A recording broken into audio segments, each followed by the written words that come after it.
Dr. Kary Mullis was awarded the Nobel Prize for his invention of the polymerase chain reaction, the PCR.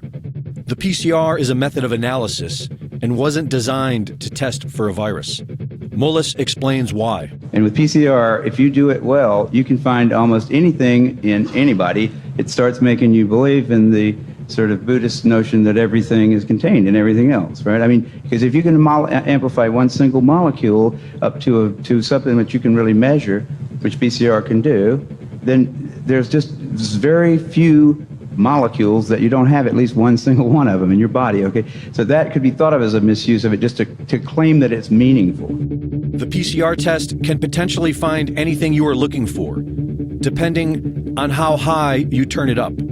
And this is exactly what has been done. The official protocol given for the PCR testing of COVID-19 created a floodgate of false positives to skew the results. They call it asymptomatic because it's a lie. These people don't have symptoms because they don't have COVID-19. They do it today because they've done it in the past and always gotten away with it. 30 years ago, Anthony Fauci, head of the NIH, made a name for himself by pushing for higher doses of the deadly drug AZT, an old cancer chemotherapy too dangerous for approval, onto AIDS patients.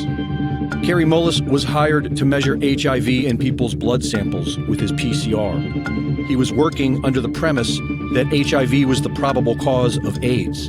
But when he went looking for the proof, he found there was none. They just made it up. What is that paper? Who do I go to for that? And I looked around, I asked a couple of virologists at that company, and they said, no, you don't have to reference. I said, I have to reference that because I don't know where that came from. How do I know that? And it turned out that nobody knew it.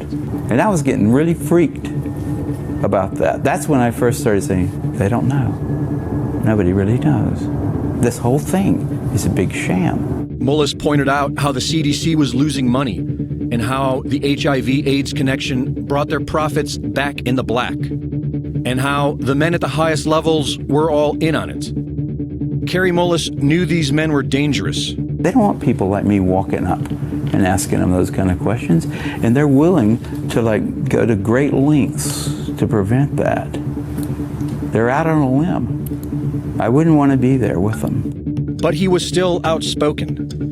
When ABC's Nightline approached him about doing a documentary on his work, Mullis convinced them to cover the HIV debate after nearly a decade of ignoring it. In a 1994 interview with Celia Farber for Spin magazine, Kary Mullis expressed how he really wanted to expose Anthony Fauci and Robert Gallo. He said that he'd be willing to chase the little bastard from his car to his office, a Nobel Prize winner trying to ask a simple question from those who spent $22 billion and killed 100,000 people. It has to be on TV. I'm not unwilling to do something like that.